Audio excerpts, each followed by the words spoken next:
Welcome to Queen of Reddit. If you enjoy this video, please like and subscribe. Now, onto the video. Corporate wants us to stop doing our job in order to save time. I used to work for this company a few years ago. I was part of a team of around 20 people, working on checking tickets to see if they were correctly formed and sent to the right department.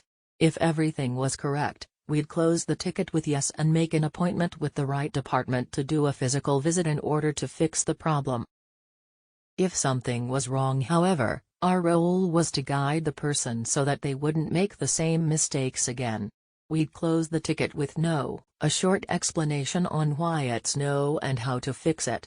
After that, we'd have to send an email to the person themselves and CC every team manager of their location. We had 4 different locations, with 3 to 7 team managers each. This email would have to consist of exactly where they went wrong, for every single small mistake they made. It had to have a link where it was clear that it wasn't allowed or wrong, and what the right move in this case would be. It also had to be friendly, rather than accusing. Making this email was one of the longer part of our job. For small mistakes it would take 5 minutes, but for longer mistakes it would take 15 minutes. If the person didn't include any information about themselves, we'd have to search it ourselves, adding another 5 minutes. After doing all that, we had to report it in an Excel sheet so they could keep track of how many yes and how many no and for what reason. Corporate really pushed the "you are a guide, a trainer, a friendly person to show them how to do it" thing. They didn't want us to be a cop or the bad guy so that everyone hated us for saying no. I gave trainings on how to correctly fill in ticket forms and what to check before thinking about a ticket. Corporate also wanted us to do the job faster. They made basic templates for our mails that included the most common mistakes, so the only thing we needed to do was to fill in the personal information and to slightly adjust it for the mistake.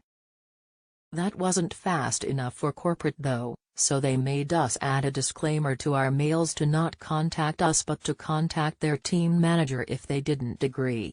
No more DMs asking for help, because that means we weren't doing our job. It still wasn't fast enough. Corporate didn't like it that our ticket queue had tickets that were older than 3 days. If it reached an age older than 3 days, we had to directly send it to the next department, rather than checking it. We'd close it with maybe, to say we didn't check it. It rarely happened that tickets were older than 3 days. Usually we picked them up the same day or the day after. Only after the weekend it would be longer. We didn't work on the weekend, so we had a backlog on Monday. It made us the fastest queue to put a ticket in, the other queues taking a week or 2 weeks before it's picked up. Corporate kept removing tasks till we had nothing remaining. All in the name of speed. We had to allow everything, but weren't allowed to tell everyone so they would put effort in their tickets. We told corporate it was bad for 3 reasons.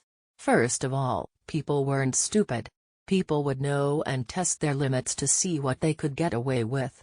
Second, it would cause an overflow of appointment to our people going to visit houses to fix issues. Think 1,500 appointments a day for 30 to 50 people. Third, it wouldn't speed anything up. Instead, we expect it to become busier than ever because people would call and say it takes too long or their issue wasn't fixed. The people that went to the houses would have to call to say it's for another department, or say it wasn't what was said to they need to reschedule to prepare. This would be an issue for every department because trashy tickets would be sent everywhere in the hope someone would pick it up faster. Corporate said they have thought about it for a long time and it would be fine. They also did this for the department that handles requests for money. So we allowed everything. Requests that weren't for someone to visit? Have a person visit you anyway. You already have an appointment? Have another one, they can have a tea party together. Anything goes, and the money department allowed thousands of euros to be given away. People would send requests for multiple smaller amounts to not stand out. Of course, this meant that exactly what we thought would happen happened. People tested their limits and we ended up with tickets that had 0 information. I have an issue, please send someone. The tickets were trash, And they were trash for every department. People started sending in more and more tickets, the same issue to every department. So every department had a huge backlog of trashy tickets. And the appointments? You were lucky if you get anyone in a month. This was at the start of COVID, so people called in sick. This didn't help the fact that everyone worked from home and we had more issues in general with that. The call queues went to 20 to 50 people to 500 people waiting. Everyone was overworked. Besides us, of course, our queue was empty. We had to fight for tickets to get our tickets per hour. We had fun chatting and listening to music. Corporate didn't allow anyone to contact us, so we had no consequences of what we did. Corporate came with some excuse that we had good months and lots of new people joined us, so the backlog was to set up everything for us. Not for existing issues, of course. Why would that be a problem? It all went so terrible, and corporate stuck their head in the sand during it. They didn't listen to complaints or our advice to fix it.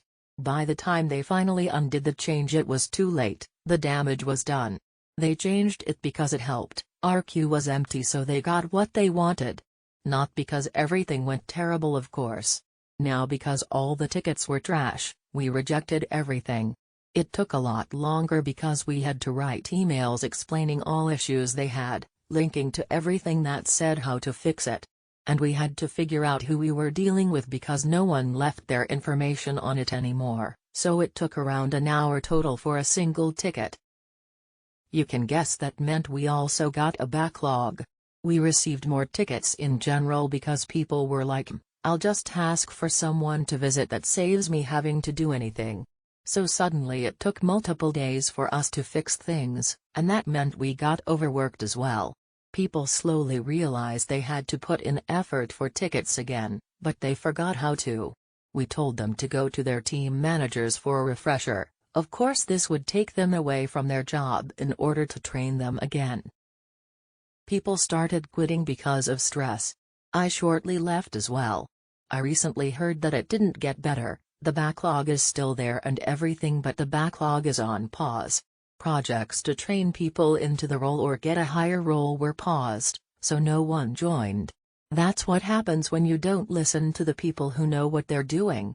The company lost a lot of money and time, because besides giving away money, they had to pay for the people to visit houses since it was an external company. Thank you for watching.